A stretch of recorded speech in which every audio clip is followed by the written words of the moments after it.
ये मैं वीडियो बना रहा हूँ हमारे ऑनरेबल एलजी साहब जो अभी अभी तशरीफ लाए हैं एज ए लेफ्टिनेंट गवर्नर जनाब बी डी मिश्रा साहब के लिए कि वो हमारे इन इश्यूज़ पर एड्रेस करने की कोशिश करें। और ये इशू है हायर एजुकेशन डिपार्टमेंट का।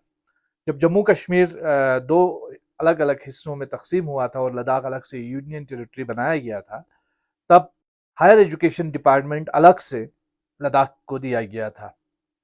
और इस हायर एजुकेशन डिपार्टमेंट के साथ बहुत सारी वैकेंसीज पोस्ट हमें मिले।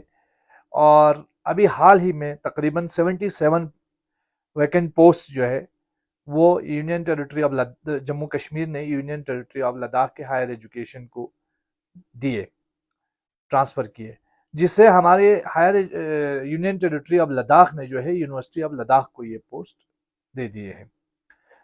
जहाँ तक यूनिवर्सिटी ऑफ लद्दाख का ताल्लुक है, तो ये यूनिवर्सिटी ऑफ लद्दाख अभी तक इसका जो मैंडेट है वो एक क्लस्टर यूनिवर्सिटी का है, न ये स्टेट यूनिवर्सिटी है और न ही ये सेंट्रल यूनिवर्सिटी है। और इसमें एक चीज़ आपकी नज़र में करना चाहता हूँ वो ये है कि इसके पास कोई रिक्रूटमेंट बॉडी नहीं है, साथ ही साथ ये एक कॉरपोरेट बॉडी है। और इस कॉरपोरेट बॉडी में के अंदर इसका जो बजट है वो इसका रेवेन्यू है वो जनरेट करना पड़ता है। हायर एजुकेशन डिपार्टमेंट के पोस्ट को यूनिवर्सिटी ऑफ लद्दाख को देने पर बहुत सारे लोग हैं उनकी जॉब जो है वो कंप्रोमाइज हो जाएगी, जॉब सिक्योरिटी। तो इसलिए ज़रूरत इस बात की है कि जो हायर एजुकेशन डिपार्टमेंट है उसको मजीद स्ट्रेंथन किया जाना चाहिए। और यूनिवर्सिटी ऑफ लद्दाख का जो मैंडेट है, किसी भी क्लस्टर यूनिवर्सिटी का ये मैंडेट होता है कि वो कॉलेज इसको अपग्रेड करे, कॉलेज का ग्रोथ उनका काम होता है। लेकिन अब ये कॉलेज इसके ग्रोथ वाला काम को छोड़ करके अलग से कैंपस जो चला रहे हैं, कैंपस इसका अपना कोई मैंडेट नहीं होता है। सच करगिल कैंपस के साथ ये बहुत बड़ा एक नाइंसाफी ये हो रहा है कि इस यूनिवर्सिटी कैंपस से वाइस चांसलर, डीन और रजिस्ट्रार का जो ऑफिस है वो 250 किलोमीटर दूर फंक्शन करता है, जिसकी मिसाल देश के किसी भी हिस्से में नहीं है। तो मेरी ऑनरेबल एलजी साहब से गुजारिश है कि इस मसले को संजीदगी से लें और इसका जल्द अज जल्द जो है इसको एड्रेस करने की कोशिश करें। दूसरी अहम बात यह है कि यूनिवर्सिटी ऑफ लद्दाख को अपग्रेड करके स्टेट यूनिवर्सिटी का दर्जा दिया जाए। अभी हाल ही में हमारे यूनिवर्सिटी ऑफ लद्दाख में कुछ पोस्ट का एडवर्टाइजमेंट हुआ, 9 तारीख को उनके इम्तिहानात हो रहे हैं। तकरीबन 6 पोस्ट हैं और बदकिस्मती से इन 6 पोस्ट के लिए 2 स्क्रीनिंग कमेटीज बनाई गई। और ये 2 स्क्रीनिंग कमेटी में इसमें एक असिस्टेंट रजिस्ट्रार होता है और उसके बाद एक असिस्टेंट प्रोफेसर होता है और इसमें नॉन टीचिंग स्टाफ जो है, 2 कॉन्ट्रेक्चुअल नॉन टीचिंग स्टाफ होते हैं जो किसी भी लेवल पे रिक्रूटमेंट के लिए एलिजिबल नहीं है। और बदकिस्मती ये है कि सुना है कि इसी स्क्रीनिंग कमेटी से एक बंदा कैंडिडेट भी है, एस्पिरेंट भी है एग्जामिनेशन में। और जब 2 चीज़ें हैं, या तो ये जो स्क्रीनिंग कमेटी है पहली वाली, इस स्क्रीनिंग कमेटी का कोई क्रेडिबिलिटी नहीं रहती है, इस वजह से क्योंकि कॉन्ट्रेक्चुअल टीचर जो है, नॉन स्टाफ टीचिंग स्टाफ जो है वो किसी भी लेवल पे रिक्रूटमेंट के लिए बॉडी का हिस्सा नहीं बन सकता है। पहले तो खुद यूनिवर्सिटी में कोई रिक्रूटमेंट बॉडी है ही नहीं।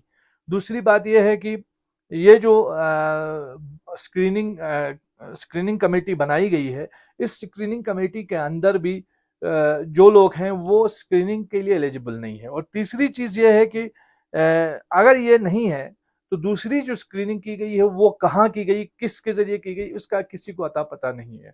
तो मेरी ऑनरेबल एलजी साहब से गुजारिश है कि इसका भी जल्द अज जल्द संज्ञान लें और 9 तारीख से पहले कम से कम ये जो लड़कों के साथ, क्योंकि सर आपका एक भाषण हमने सुना, आप अकाउंटेबिलिटी को लेकर के काफ़ी सख्त हैं, तो हम आपसे यही उम्मीद करते हैं कि इस सिलसिले में भी अकाउंटेबिलिटी को आप यकीनी बनाएंगे।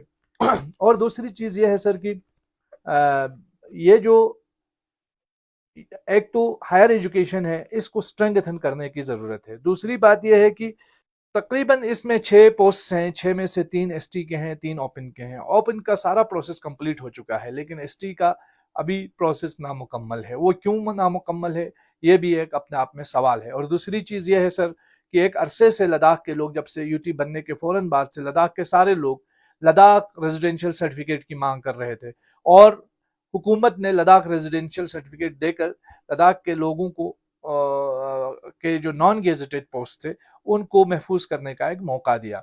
और मगर इसमें दो चीज़ें हैं जो अहम है और जो मुसलसल हमारे लद्दाख की लीडरशिप मांग कर रही है, वो ये कि इस LRC को एक तो परमानेंट बनाया जाए क्योंकि ये टेम्परेरी है, और दूसरा ये कि इसको गेजेटेड पोस्ट के लिए भी एक्सटेंड किया जाए। मेरी गुजारिश ये है सर कि लद्दाख के लोगों की जॉब सिक्योरिटी को यकीनी बनाया जाना चाहिए। लद्दाख के इंटरेस्ट के लिए ट्रांसपेरेंसी बहुत ज़रूरत है, अकाउंटेबिलिटी की बहुत ज़्यादा ज़रूरत है, और जो हायर एजुकेशन डिपार्टमेंट है उसको स्ट्रेंथन करने की ज़रूरत है। बहुत बहुत शुक्रिया।